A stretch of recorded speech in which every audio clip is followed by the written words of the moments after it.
Vivre avec une mère perverse narcissique est une épreuve douloureuse.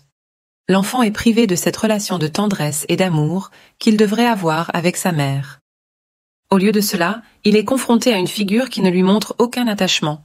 Cela laisse des blessures profondes et durables, car la mère joue un rôle crucial dans le développement psychologique de l'enfant. Les mères perverses narcissiques partagent souvent des caractéristiques communes.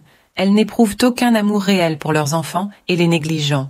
L'enfant devient un fardeau qu'elles supportent à peine, et elles ne font aucun effort pour comprendre ce besoin ou ces émotions. Ce manque d'amour est dévastateur pour l'enfant, qui se sent constamment rejeté et dévalorisé. Ces mères ne voient pas leurs enfants comme des êtres humains distincts, mais plutôt comme des objets qu'elles peuvent manipuler. Elles ne respectent pas la fragilité de l'enfant et utilisent des propos d'adultes qui blessent profondément. Leur objectif est de maintenir un contrôle total sur leurs enfants, en les mettant en compétition pour attirer leur attention et leur affection.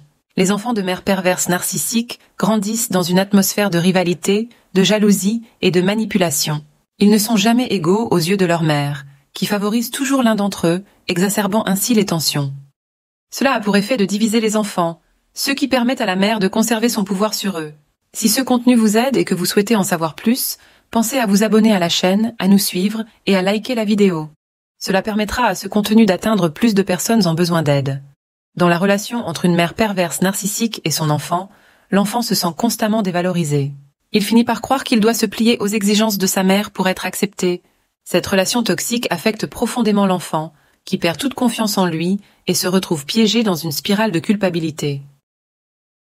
La mère perverse narcissique manipule ses enfants de différentes manières.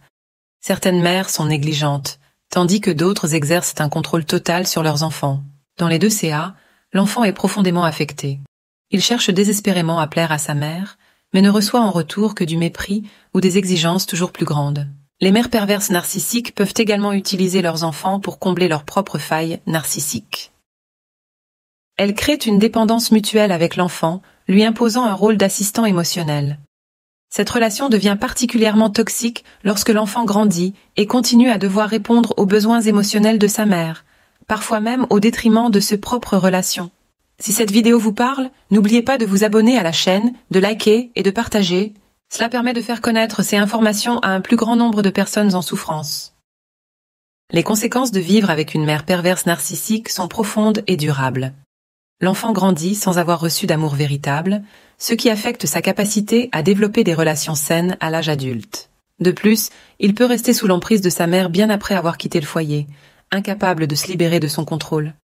Pour les enfants de mères perverses narcissiques, il est essentiel de prendre du recul pour se reconstruire.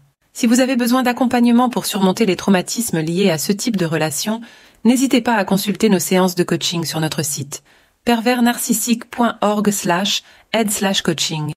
Merci d'avoir regardé cette vidéo et à très bientôt pour d'autres conseils sur comment surmonter les relations toxiques.